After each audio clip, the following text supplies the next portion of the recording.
दोस्तों नमस्कार, ये है मार्गदर्शन फॉर सिविल सर्विसेज। मैं अनुराग चौधरी। दोस्तों पर्यावरण एवं पारिस्थितिकी से संबंधित महत्वपूर्ण प्रश्नों के अभ्यास सेट में आज की वीडियो में प्रस्तुत है इसका चौथा भाग, जिसमें हम वन, वन्य जीव और इसका संरक्षण तथा भारत के प्रमुख अभ्यारण्य और जैव मंडल रिजर्व से संबंधित महत्वपूर्ण प्रश्नों को कवर करेंगे। दोस्तों ये वीडियो विभिन्न प्रतियोगी परीक्षाओं जैसे यूपीपीसीएस प्रारंभिक परीक्षा, आरओ यानी समीक्षा अधिकारी, सहायक समीक्षा अधिकारी, लोअर पीसीएस, एसीएफ, आरएफओ तथा कृषि सेवा परीक्षाओं के लिए बहुत ही उपयोगी है। तो आइए सॉल्व करते हैं आज का प्रैक्टिस सेट। दोस्तों आज के प्रैक्टिस सेट का जो पहला प्रश्न है देखते हैं। यूपी स्पेशल से भी रिलेटेड है ये प्रश्न। देखिए दोस्तों, पूछा गया है कि दुधवा नेशनल पार्क निम्नलिखित में से किस राज्य में स्थित है, आपको बताना है। तो सही उत्तर है दोस्तों, दुधवा नेशनल पार्क उत्तर प्रदेश में स्थित है। तो दुधवा नेशनल पार्क कहाँ पर, ये उत्तर प्रदेश में स्थित है। अगला प्रश्न है, भारत में पर्यावरण सुरक्षा अधिनियम किस वर्ष पारित किया गया था, आपको बताना है। तो दोस्तों पर्यावरण संरक्षण या पर्यावरण सुरक्षा अधिनियम जिसको कहा जाता है, ये 1986 में पारित किया गया था, जबकि वन्य जीव संरक्षण अधिनियम 1972 में अधिनियमित किया गया था। तो पर्यावरण संरक्षण अधिनियम 1986 का है, उसके पहले वन्य जीव संरक्षण अधिनियम 1972 में अधिनियमित किया गया था।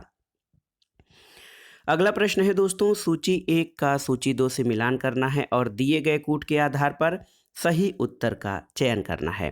देखिए इंद्रावती राष्ट्रीय उद्यान कहाँ पर स्थित है, ये आपका दोस्तों इंद्रावती जो है छत्तीसगढ़ में स्थित है। मोल्लेम वन्यजीव अभ्यारण्य गोवा में स्थित है। कलेसर या कालेसर वन्यजीव अभ्यारण्य या राष्ट्रीय उद्यान हरियाणा में है।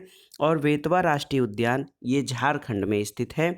तो सही उत्तर हो जाएगा आपका ऑप्शन ए, 4, 3, 2 और 1।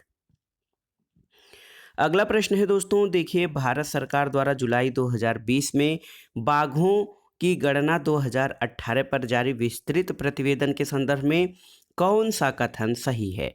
पहला कथन है कि भारत में विश्व की कुल बाघों की आबादी का 70% है, ये आपका सही कथन है। और भारत में लगभग 30% बाघ अभ्यारण्यों के बाहर रहते हैं, तो दोनों ही कथन सही है। ऑप्शन हो जाएगा 1 और 2 दोनों, ऑप्शन सी सही उत्तर हो जाएगा। अगला प्रश्न है दोस्तों, निम्नलिखित घटनाओं को उनके प्रारंभ के कालानुक्रम में व्यवस्थित कीजिए। आपके लिए यहाँ पे एक प्रश्न है, ये जो घटनाएं हैं आपको इनका ईयर बताना है दोस्तों। हम इनका क्रम दे रहे हैं। क्रम है, सबसे पहले इसमें वन्य जीव संरक्षण अधिनियम 1972 का है। उसके बाद दोस्तों देखिए फिर प्रोजेक्ट टाइगर 1972-73 में आया था। फिर उसके बाद प्रोजेक्ट हाथी आया था। फिर आया था जैव विविधता अधिनियम सबसे लास्ट में।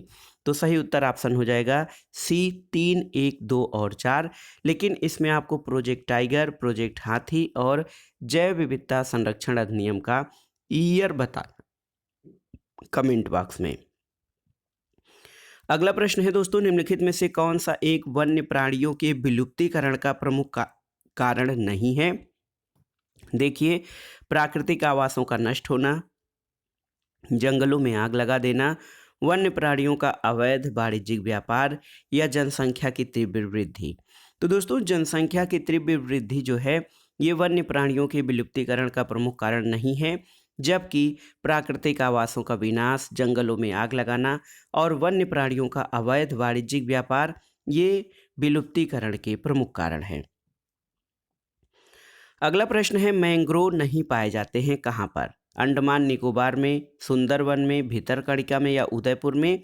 तो दोस्तों उदयपुर में मैंग्रोव नहीं पाए जाते हैं, जबकि समुद्र तटीय क्षेत्रों अंडमान, सुंदरवन और भीतरकनिका में मैंग्रोव वन पाए जाते हैं।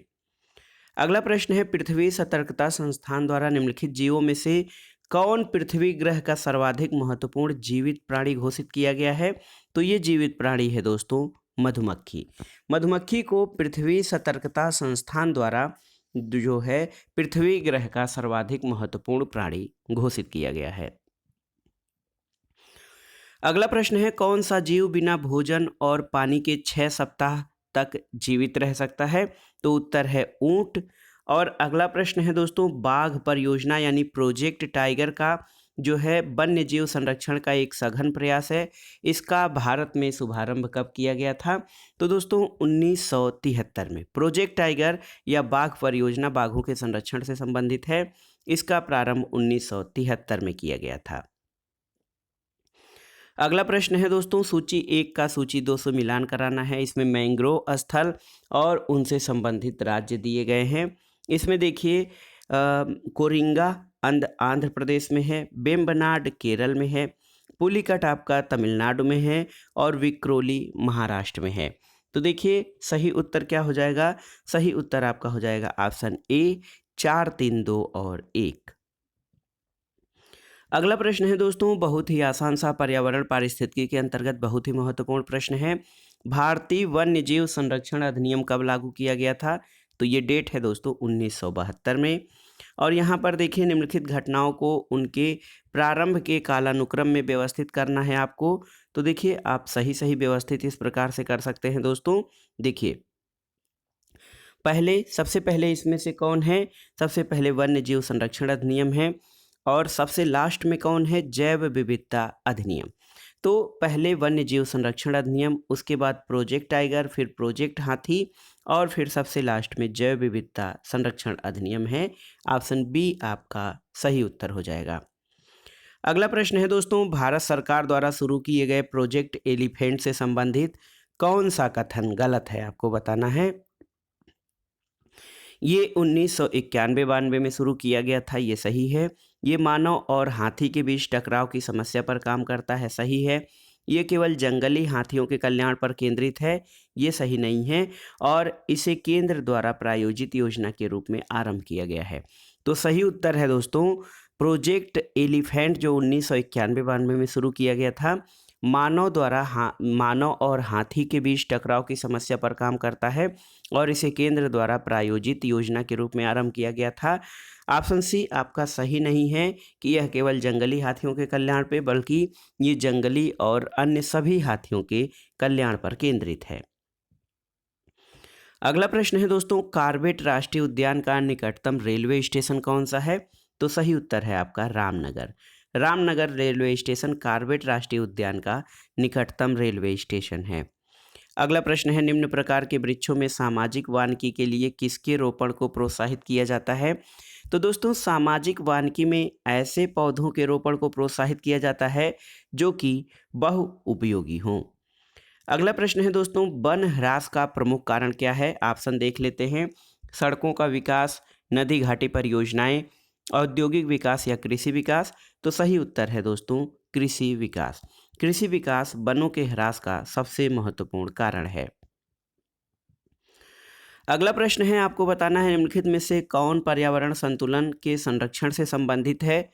वन नीति, पर्यावरण सुरक्षा अधिनियम 1986, औद्योगिक नीति और शिक्षा नीति। तो सही उत्तर है ऑप्शन सी 1, 2 और 3। दोस्तों वन नीति, पर्यावरण सुरक्षा अधिनियम 1986 और औद्योगिक नीति ये पर्यावरण संतुलन के संरक्षण से संबंधित हैं। अगला प्रश्न है दोस्तों, ये प्रश्न बार बार पूछा गया है, बहुत ही महत्वपूर्ण है। भारत में वन संरक्षण अधिनियम कब पारित किया गया था?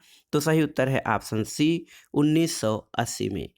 अगला प्रश्न है, मृदा क्षरण को रोका जा सकता है किसके द्वारा? देखिए सघन वर्षा से, वनों के विनाश से, वृक्षारोपण से या अतिचारण से। तो सही उत्तर है वनारोपण से। दोस्तों मृदा क्षरण को वनारोपण से रोका जा सकता है। अगला प्रश्न है, निम्नलिखित में से कौन सा एक पारिस्थितिकी संतुलन बनाए रखने में मदद नहीं करता है? वनों को काटना, वनरोपण, वर्षा जल प्रबंधन या जैव मंडल भंडार। तो उत्तर है आपका ऑप्शन ए वनों को काटना। दोस्तों वनों का कटाई पारिस्थितिकी संतुलन बनाए रखने में कोई मदद नहीं करता है। अंतर्राष्ट्रीय टाइगर दिवस या अंतर्राष्ट्रीय बाघ दिवस कब मनाया जाता है? तो 29 जुलाई को मनाया जाता है अंतर्राष्ट्रीय बाघ दिवस। अगला प्रश्न है दोस्तों, निम्नांकित कथनों पर विचार कीजिए। देखिए विश्व वन्य जीव कोष की स्थापना 1961 में हुई थी, सही है। जुलाई 2000 में उड़ीसा के नंदनकानन वन अभ्यारण्य में 13 शेरों की मृत्यु का कारण ट्राइपोनोसोमियासिस रोग रहा, ये भी सही है। यूकेलिप्टस वृक्ष को पारिस्थितिकी मित्र कहा जाता है, ये सही नहीं है क्योंकि ये पारिस्थितिकी का दुश्मन है। और भारत का सबसे बड़ा जनजीवनशाला कोलकाता में स्थित है। तो दोस्तों इसमें से सही कथन कौन कौन से हो गए, 1, 2, 4, तो ऑप्शन सी आपका सही उत्तर हो जाएगा। अगला प्रश्न है दोस्तों, भारत का वन्य जीव संस्थान कहाँ स्थित है? तो उत्तर है देहरादून में। वन्य जीव संस्थान, भारतीय वन्य जीव संस्थान देहरादून उत्तराखंड में स्थित है। अगला प्रश्न है दोस्तों, वन्य प्राणी संरक्षण में निम्नलिखित में से कौन सा एक स्थानिक जाति की सर्वोत्तम व्याख्या करता है? तो जब आप ऑप्शन देखेंगे तो इसमें सही उत्तर हो जाएगा वह जाति जो किसी विशेष क्षेत्र में सीमित हो और अन्य किसी जगह न मिलती हो, उसको स्थानिक जाति कहा जाता है। अगला प्रश्न है दोस्तों, विश्व वन्य जीव दिवस कब मनाया जाता है? तो उत्तर है, डेट याद रखिए, 3 मार्च को प्रतिवर्ष विश्व वन्य जीव दिवस मनाया जाता है। अगला प्रश्न है, निम्नलिखित में से कहाँ पर एक संरक्षित कक्ष वनस्पति क्षेत्र स्थित है? ऑप्शन है पूर्वी घाट, पश्चिमी घाट, गोवा और चंद्रताल। तो सही उत्तर है ऑप्शन सी, गोवा में। दोस्तों गोवा में संरक्षित कच्छ वनस्पति क्षेत्र स्थित है आपका। अगला प्रश्न देखते हैं, नेपाल और भारत में वन्य जीवन संरक्षण के प्रयासों के रूप में सेव SAVE नामक एक नया संगठन प्रारंभ किया गया है। सेब का उद्देश्य किसका संरक्षण करना है? तो दोस्तों सेब जो है ये गिद्धों के संरक्षण पर आधारित भारत और नेपाल की एक परियोजना है।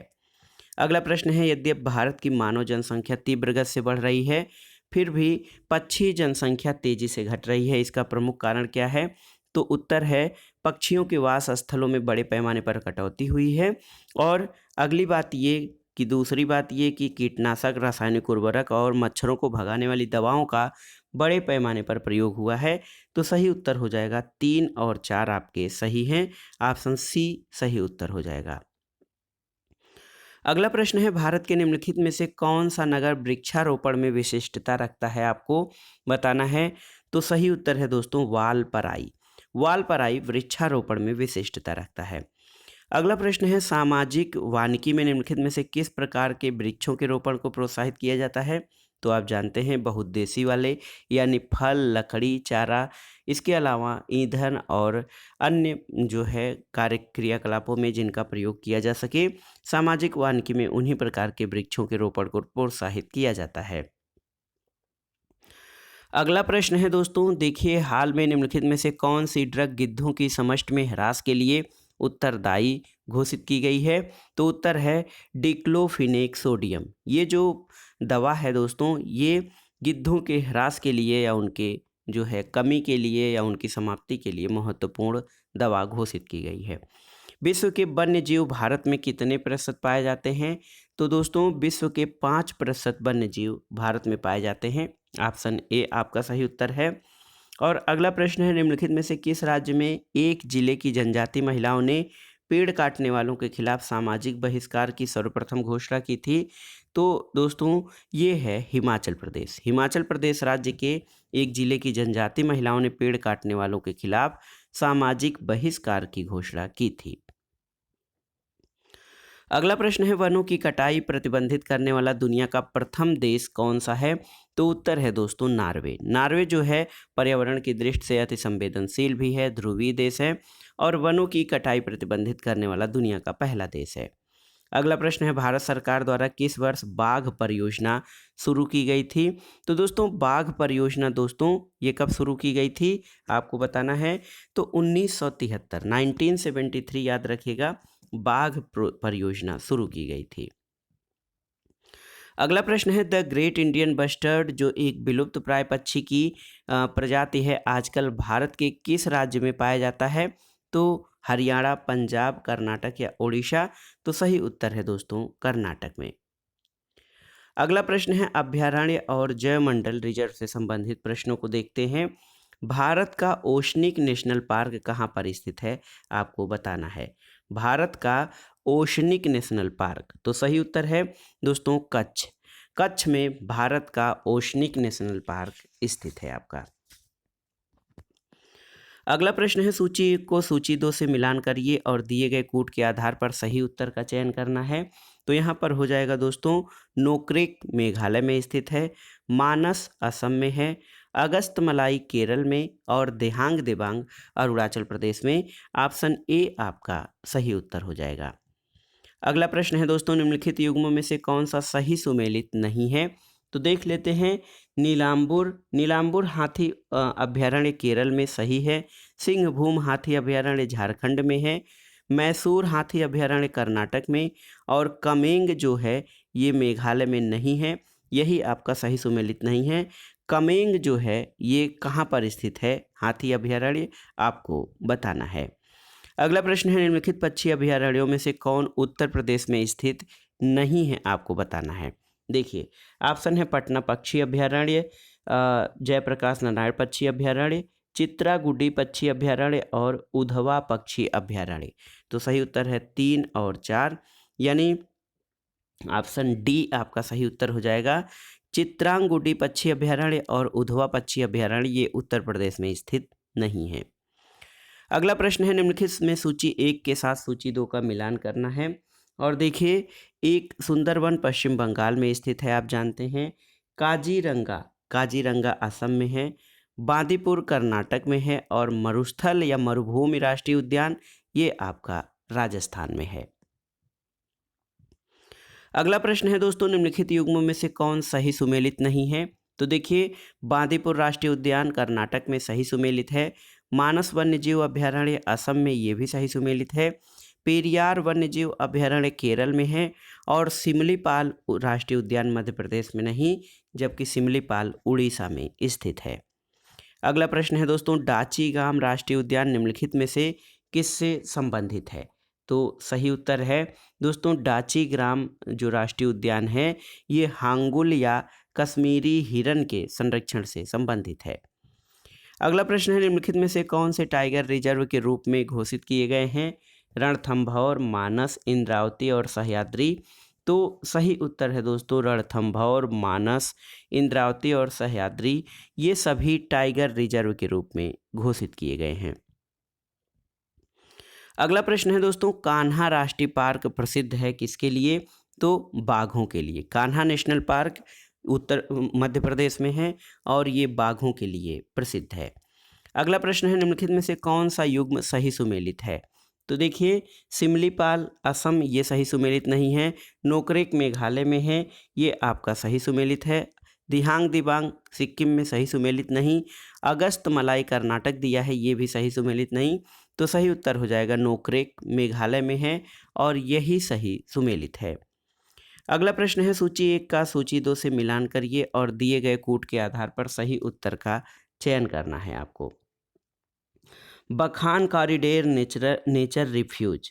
दोस्तों, बखान कॉरिडोर नेचर रिफ्यूज ये अफगानिस्तान में है।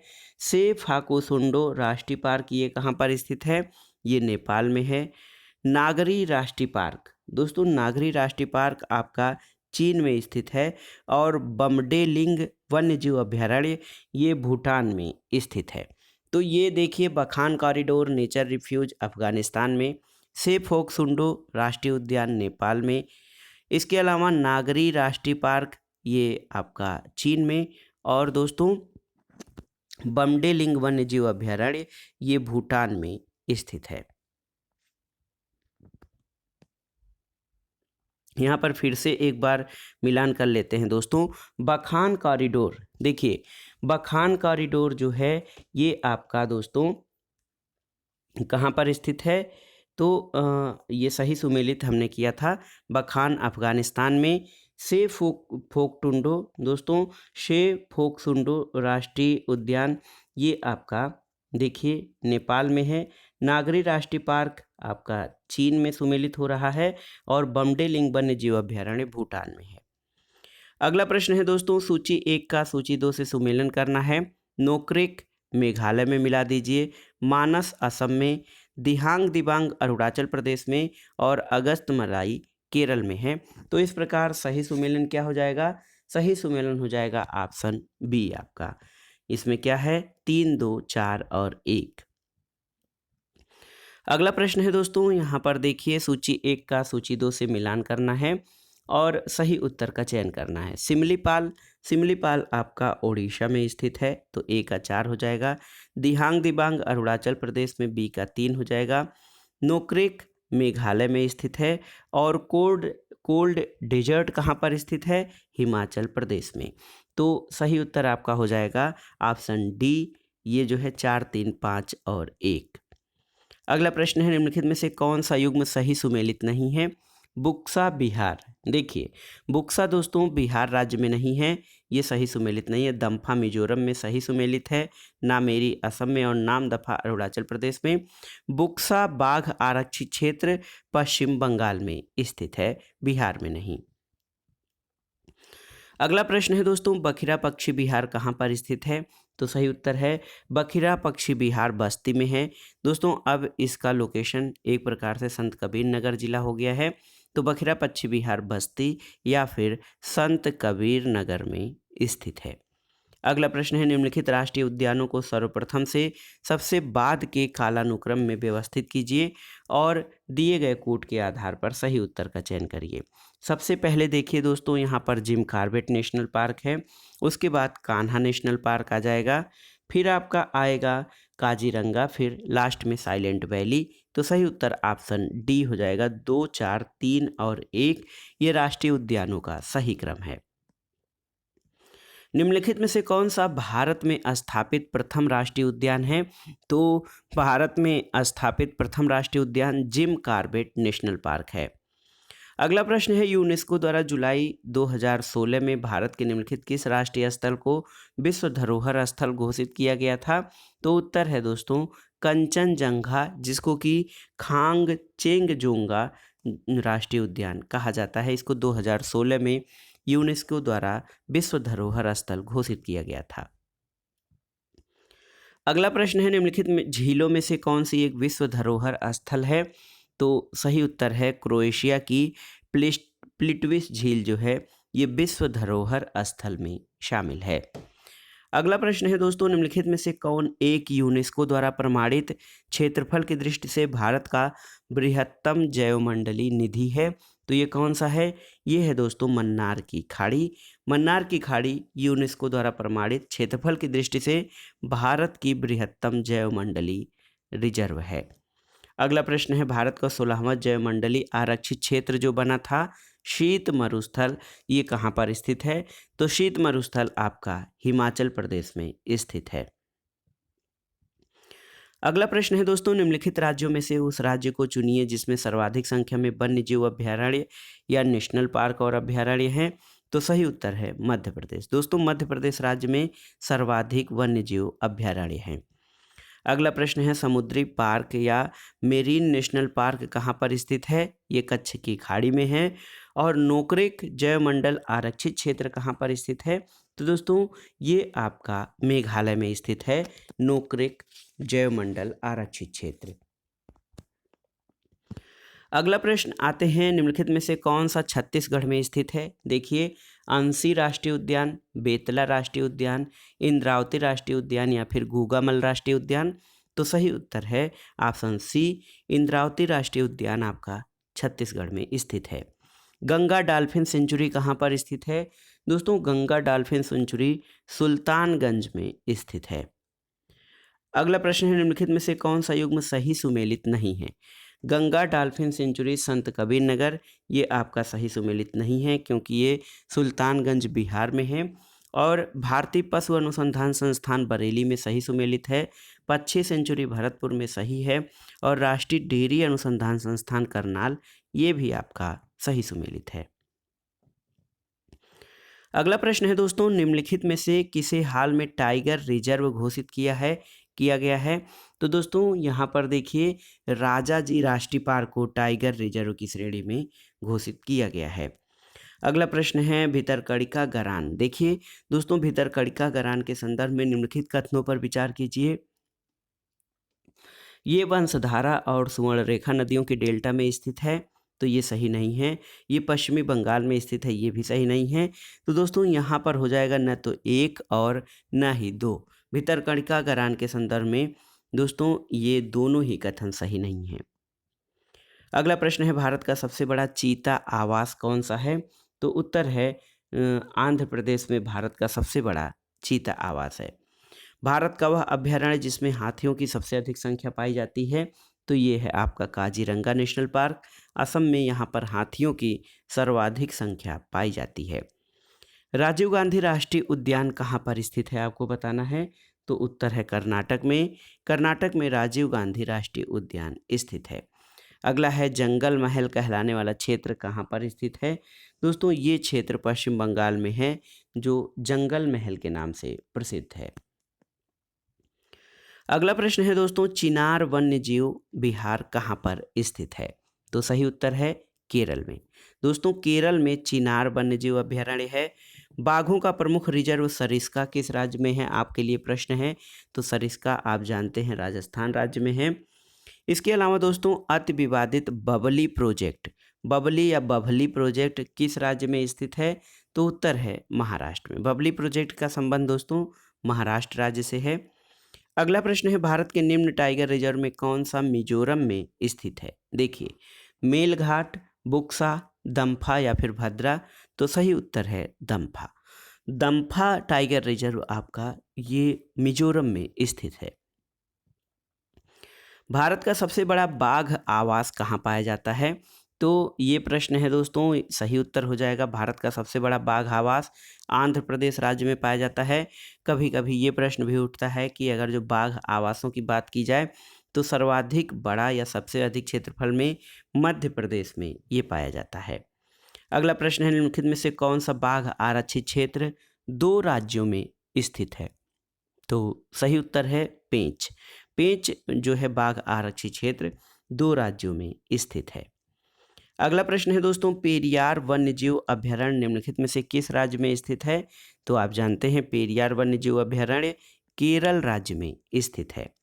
अगला प्रश्न है सूची 1 को सूची 2 से सुमेलित करना है और सूचियों में दिए गए कूट का प्रयोग करके सही उत्तर का चयन करना है।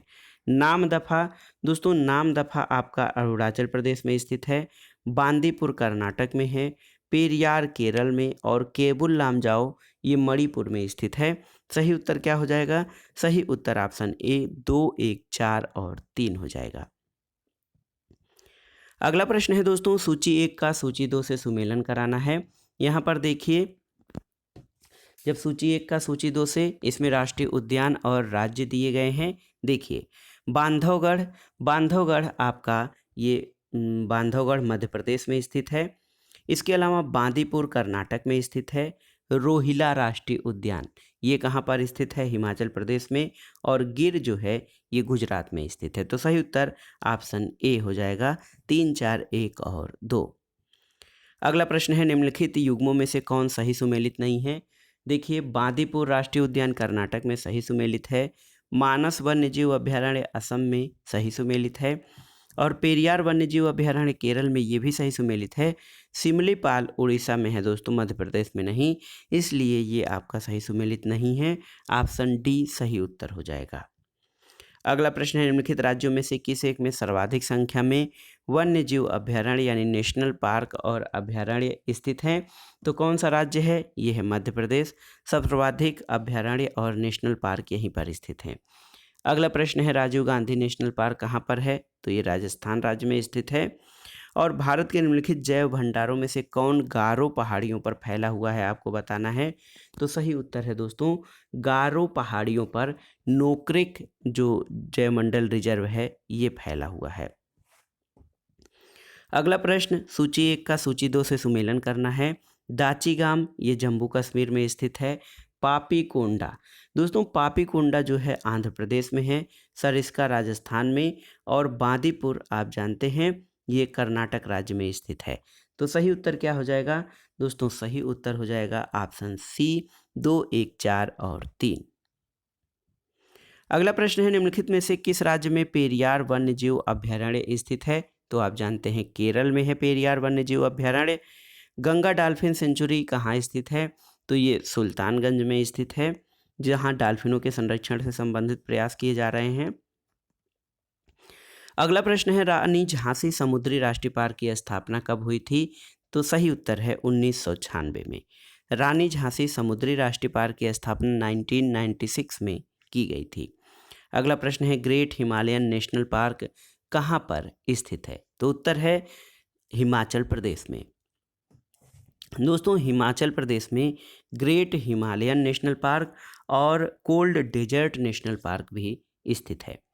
अगला प्रश्न है, सूची 1 का सूची 2 से मिलान कराइए और दिए गए कूट के आधार पर सही उत्तर का चयन करिए।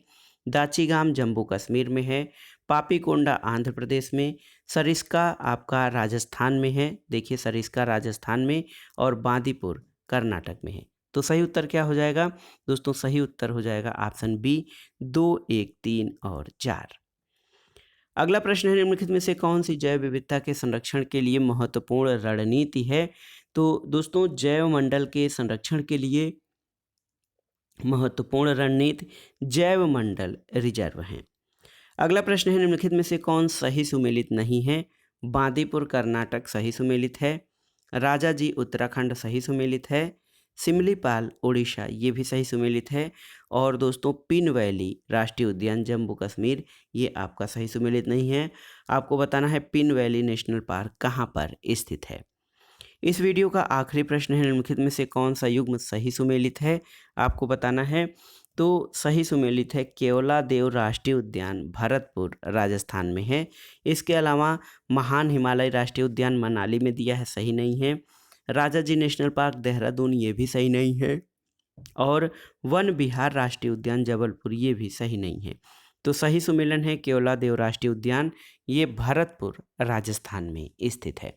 तो दोस्तों, ये था आज का वीडियो। इसमें हमने पर्यावरण से संबंधित महत्वपूर्ण प्रश्नों, वन्य जीवन और पर्यावरण से संबंधित जो वन्य जीव अभ्यारण्य, राष्ट्रीय पार्क आदि हैं, इनसे संबंधित प्रश्नों को हमने कवर किया। वीडियो बहुत ही उपयोगी और महत्वपूर्ण है आपके आगामी परीक्षाओं के लिए, इसलिए आप इन प्रश्नों को तैयार कर लीजिएगा। दोस्तों, वीडियो आपको कैसा लगा हमें कमेंट बॉक्स में ज़रूर बताइएगा। वीडियो को लाइक करें, शेयर करें और इस चैनल मार्गदर्शन फॉर सिविल सर्विसेज को सब्सक्राइब करें। वीडियो देखने के लिए धन्यवाद दोस्तों। नमस्कार।